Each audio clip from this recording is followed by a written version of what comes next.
£450 million. For what? An 11th place finish in the Premier League? 20 goals conceded. Defeats against small clubs and big clubs alike. What exactly is happening to Liverpool under Arne Slot? How did a team built to compete for titles end up looking this shaky this early? Let's break down the chaos unfolding at Anfield. We can't pretend this collapse came out of nowhere. The signs were flashing bright from day one. Liverpool were surviving on late goals, scraping past Newcastle, Bournemouth, even Atletico Madrid in the Champions League. Every match felt like a gamble they were lucky to win. And let's be honest, this didn't suddenly appear this season. The drop-off started at the end of last year. The only reason nobody panicked back then is because they won the league and kept the momentum long enough to hide the cracks. This time, those small cracks have turned into a full structural failure. Selling Luis Diaz and doing it just to avoid losing him for free was a turning point. They handed Bayern a world-class winger, and now he's tearing up the Bundesliga every weekend, reminding Liverpool exactly what they threw away. Add Trent Alexander-Arnold leaving for Real Madrid, and the entire backbone of the team vanished overnight. Liverpool's response? Spend big, very big. Isak, Wirtz, Frimpong, Giovanni Leone, a transfer bill pushing £450 million. But the strategy was blind. Look at Real Madrid. They can sign Galacticos because they already have a world-class base with Mbappe, Vinicius, Rodrigo, Bellingham. And even they got demolished by Barcelona 4 times last season. PSG had Messi, Neymar, Mbappe, and still couldn't fix their identity or win the Champions League. So how exactly did Liverpool, with a weaker squad and far less stability, expect everything to click instantly? And then there's the most shocking part. You pay £125 million for a striker like Isak, and weeks later, the manager is saying Liverpool struggle to finish chances. You don't drop that kind of money and still fail to score, unless the problems run far deeper than individual players. Liverpool's problems didn't need social media to expose them, but the reaction from the fans made everything crystal clear. Supporters began questioning Arne Slot's choices with a level of frustration that simply can't be ignored. One of the loudest complaints: Isak starts every game, while Ekitike, already on 6 goals and 1 assist, sits on the bench. It's not a matter of rotation or resting players. The logic behind the decision is impossible to defend, and the fans know it. Wirtz's case is another example of how badly things are going. Liverpool spent a monumental fee to bring in one of Europe's most dangerous young creators. This is the same Wirtz who controlled entire matches for Leverkusen, who dictated tempo, who carried a title-winning side.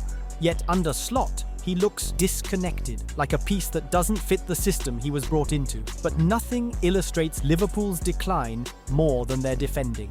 Under Klopp, Liverpool built one of Europe's most feared defensive units.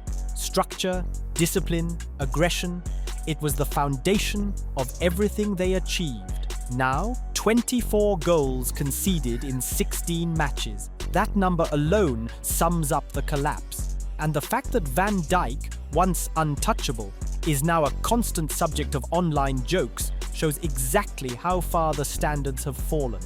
Compare this to last season's identity.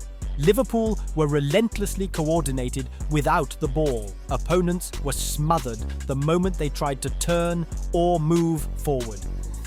Look at Nottingham Forest at Anfield, a match Liverpool should control from the first minute to the last. Instead, it ended 3-0, and not because Forest played extraordinary football, but because Liverpool defended with zero structure. The second goal came just seconds into the second half. A long ball, a simple one versus one on the wing, a cutback, and absolutely no one tracking the run inside the box. A free finish from 12 yards, the kind of goal top teams don't concede. The third goal was a repeat of the same issue. Players watching the ball rather than tracking opponents. No compactness, no awareness inside their own penalty area. This isn't bad luck.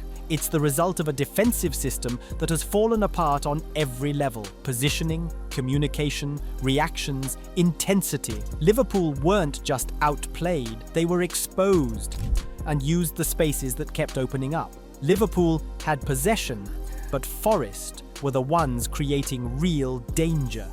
Even Mohamed Salah, the player who dominated Europe for years, produced top numbers under Jurgen Klopp, and won 3 golden boots, now looks far from his usual level. He's missing chances he used to finish without thinking. Last season, Liverpool scored 86 goals in the Premier League. That's an incredible number over 38 matches. The attack was sharp and efficient. Salah, Diaz, Jota and Nunez coming off the bench to score important goals. Salah was in great form, Diaz fit perfectly into the pressing system, and the whole front line worked together with real clarity. But now, the entire front line has changed except for Salah. And honestly, that shouldn't be a major issue. On paper, the new signings are even stronger than the previous group. The problem isn't talent, it's that the attack doesn't have rhythm or chemistry yet. The movements don't match, and the ideas don't seem clear. So what exactly is happening? Liverpool were never this weak, whether in attack or defense. But right now, they look like a team with no identity at all. There's no pressing, no intensity, and the team is losing games both home and away. The energy and mentality that once defined Liverpool seem to have completely faded. This isn't just a rough patch. It looks like a team that has lost its core structure and confidence. Could it be that the new signings just haven't gelled yet? Or maybe they're getting blamed for issues that actually go much deeper inside the team. You could also argue that these players simply need time for Arne Slot to fully integrate them. After all, every one of them performed at a very high level at their previous clubs. Isak scored 27 goals in 42 games last season. Clearly not an average striker. With consistent minutes and a stable role, he should be able to rediscover that form. Wirtz had 16 goals and 15 assists with Bayer Leverkusen. He was one of the best young playmakers in Europe, so there's no reason he can't return to that level once the system around him settles. Even defensively, nothing major changed. Van Dijk and Konate are still the same centre-back pairing. Last season, the midfield trio of Szoboszlai, Gravenberch and Mac Allister was constantly pressing and controlling games. This season, the midfield structure is completely different. When Wirtz drops too deep, it leaves empty spaces in central areas. Gravenberch isn't hitting the same level he reached last year, and Szoboszlai is spending time at right back to cover for Trent's departure. Even when he shifts back into midfield, he still doesn't look as sharp, which affects the balance and the pressing system that worked so well. Chelsea spent £747 million on transfers in the 2022-2023 season, and still ended up struggling badly, receiving huge criticism and finishing 12th in the league. Big spending doesn't guarantee instant success, especially if the team loses its identity in the process. It shows that even the biggest clubs with the best resources can fall apart if the squad doesn't click together on the pitch. Money brings talent, but it doesn't automatically create chemistry, understanding, or balance. Because of the huge transfer fees, the pressure on Liverpool this season has been enormous. The players are playing under constant stress, and you can see it every week. Every mistake looks bigger than it really is. Every dropped point becomes a headline, and every underperforming player is treated like a failed signing after just a few games. This pressure creates fear. Players stop taking risks, attackers hesitate in the final third, midfielders stop pressing with full confidence, and defenders panic under basic situations. Instead of playing freely, they start playing not to make mistakes. And once that happens, the team's natural rhythm disappears completely. In short, Liverpool aren't just battling tactical issues, they're battling the weight of expectations. And that can be just as damaging as any injury or defensive error. Arne Slot is feeling it as well. He doesn't have the freedom to rotate or rest players the way he normally would. Every lineup he chooses gets questioned, every substitution sparks debate, and every tactical adjustment is dissected by fans and the media. The pressure is non-stop. This makes it extremely difficult for him to give the new signings the time they need to settle in. Even though they clearly have the quality, Slot is stuck between two choices. Take risks and face even more criticism if results don't come, or play it safe and stick with the same names even if the performance isn't improving. And this is where the real problem starts. It creates a cycle that becomes almost impossible to escape. The team underperforms. Criticism increases, pressure rises, the coach becomes more cautious. Integration slows down, performances drop even more. When a manager is forced to think about public reaction before football decisions, the whole structure falls apart.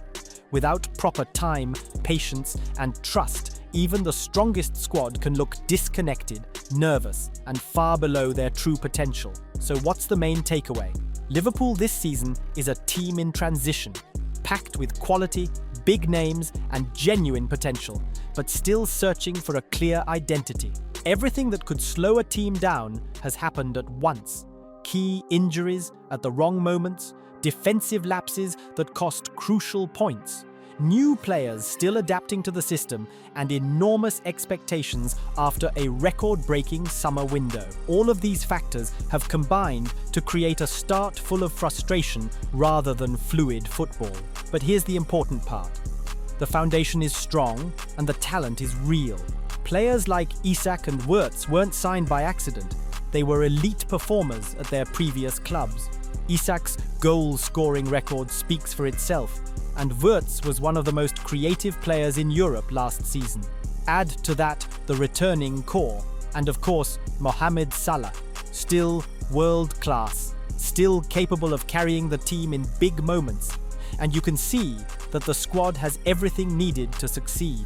With time, improved chemistry, and a clearer tactical structure under Arne Slot, Liverpool can absolutely recover.